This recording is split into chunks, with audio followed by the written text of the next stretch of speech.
Part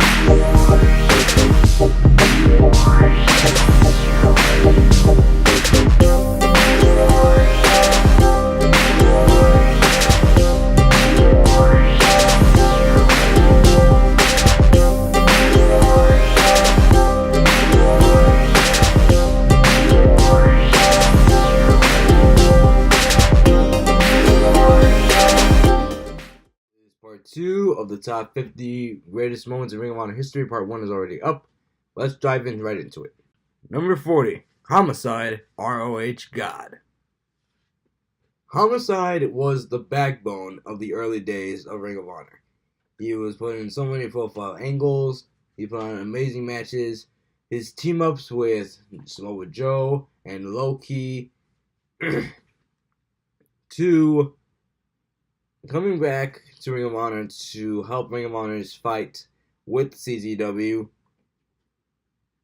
and going after Roderick Strong and his Ring of Honor title. There's no doubt that Homicide is truly up there as one of the greatest Ring of Honor legends of all time. Number 39, Marty Scurll and Will Ospreay make their debuts. In 2016, all eyes were on Marty Scurll and Will Ospreay. They were the two best indie wrestlers by that time period, and the two put on amazing matches together. And it was surprising when both of them got signed to Ring of Honor. Scurll and Ospreay have so much chemistry every time they step into the ring with each other. They pull off amazing matches, and considering that this was their first debuts in Ring of Honor, you know that their matches in there were going to go very smoothly. Ospreay and Scurll had two matches against each other. One was against each other, and two was in a triple threat match again with Dragon Lee at Final Battle 2016. They also teamed up to face the Young Bucks at a Ring of Honor event, which they lost. Either way, Scurll and Ospreay coming to Ring of Honor was a great idea. Number 38, Moose ends R.D. Evans' streak. Alright, I don't know if this is an outrageous moment, but it definitely deserves to be up there with some of the greatest moments of Ring of Honor. R.D. Evans, he had like this streak going on, like this undefeated record in Ring of Honor, and he was going into this match against Jay Lethal, who was Ring of Honor World Champion, and everybody wanted R.D. Evans to win. Veda Scott, who was managing Evans, and Truth Martini, who was managing Lethal, both got ejected. And then Moose came down, who was R.D. Evans' ally by the time. He came down. People thought he was going to help out Evans and spear Lethal, but as it turns out, he ended up spearing R.D. Evans, costing him his undefeated record. Like I said, it's probably not an outrageous moment, but it definitely belongs up there.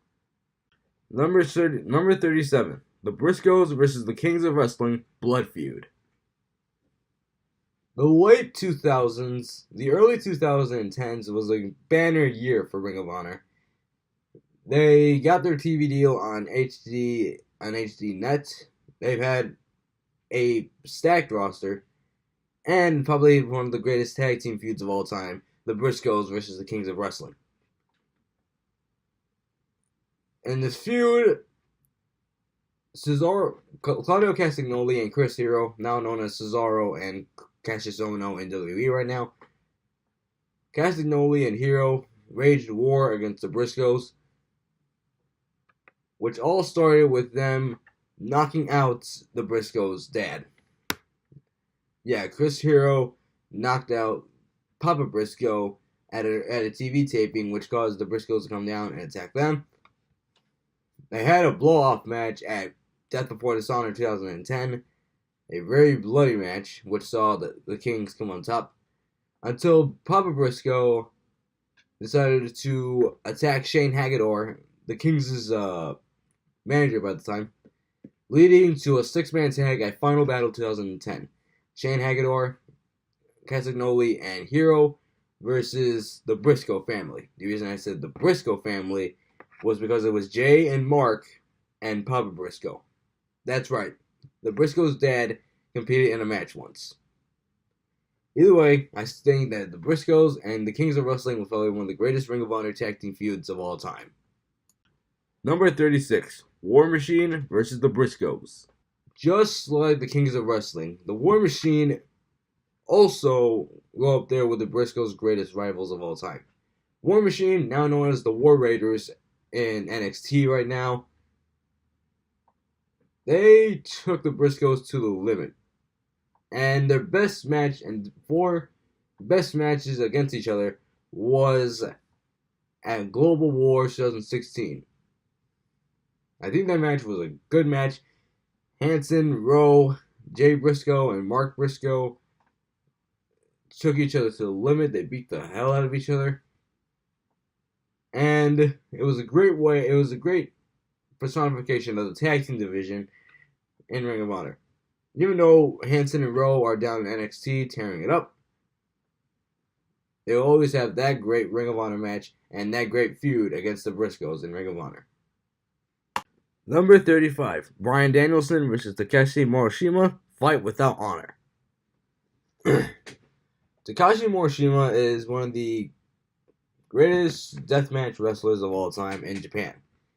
He was Ring of Honor champion for a time, and he had an amazing feud with Bryan Danielson in Ring of Honor. Bryan Danielson, otherwise known as Daniel Bryan. And the story here is that Daniel Bryan wanted to prove himself against Morishima, who caused an eye injury for him in their earlier match, in the match they've had earlier. That Final Battle 2006, it is, I don't remember the year. But at Final Battle, these two tried to kill each other. Morishima and Danielson tried to kill each other. They used chains, they used weapons. Daniel Bryan was bloodied up. It was pretty brutal. And it all ended with Bryan Danielson finally putting away Morishima, the man who caused him his eye injury and probably cost him almost his career. Danielson being Morishima was an amazing moment. Number 34, Tyler Black wins the Ring of Honor Championship.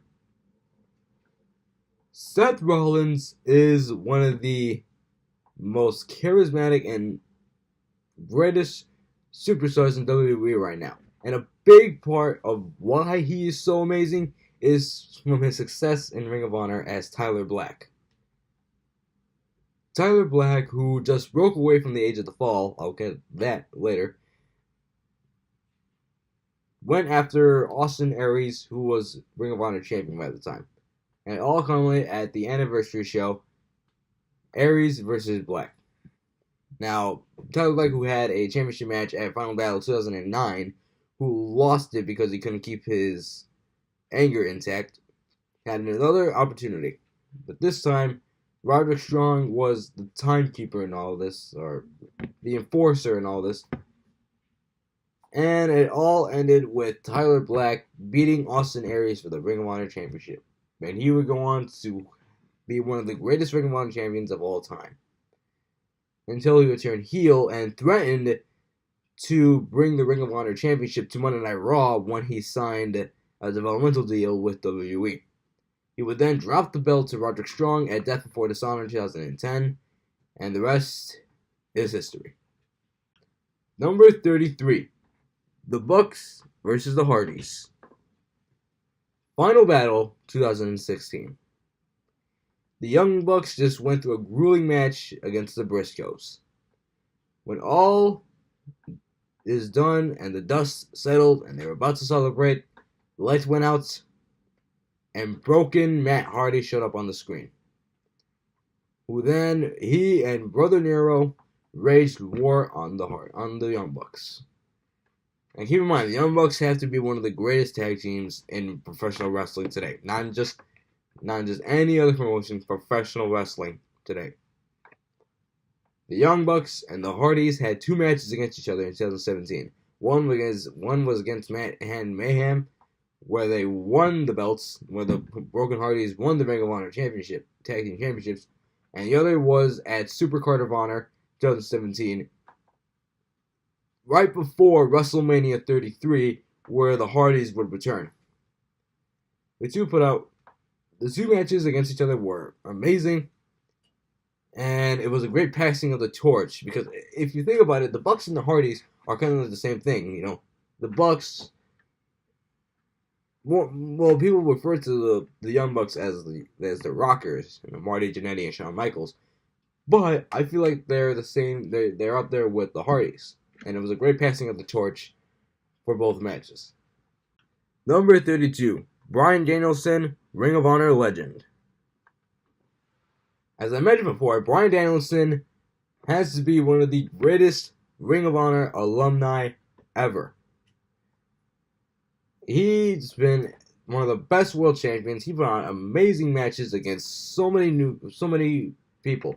Nigel McGuinness, Austin Aries, Delirious, the aforementioned Morishima, Tyler Black. He's going up against everybody in Ring of Honor. And I feel like if he was signed to WWE because of his success in Ring of Honor, Bryan Danielson really proved himself to be up there in the Ring of Honor Mount Rushmore.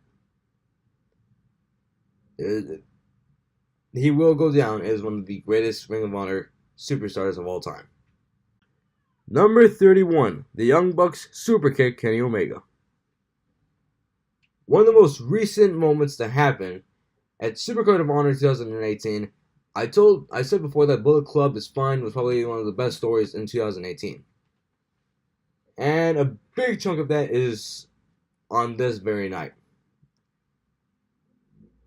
It was Kenny Omega versus Cody Rhodes. A blow-off match to the Bullet Club is Fine storyline.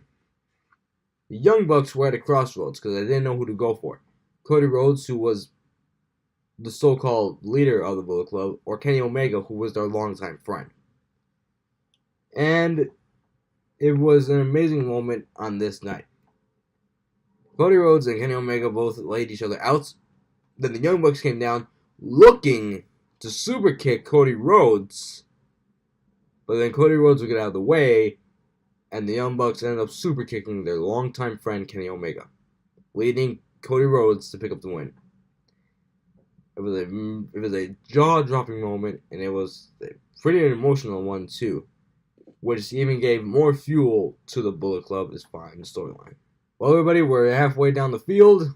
Join me tomorrow. We'll have a countdown moments 30 to 21. We're halfway through this. We can get past this. Please put a like on the video, comment down below, click the bell, click the subscribe button, and share whatever you want. We'll see you all in the next video.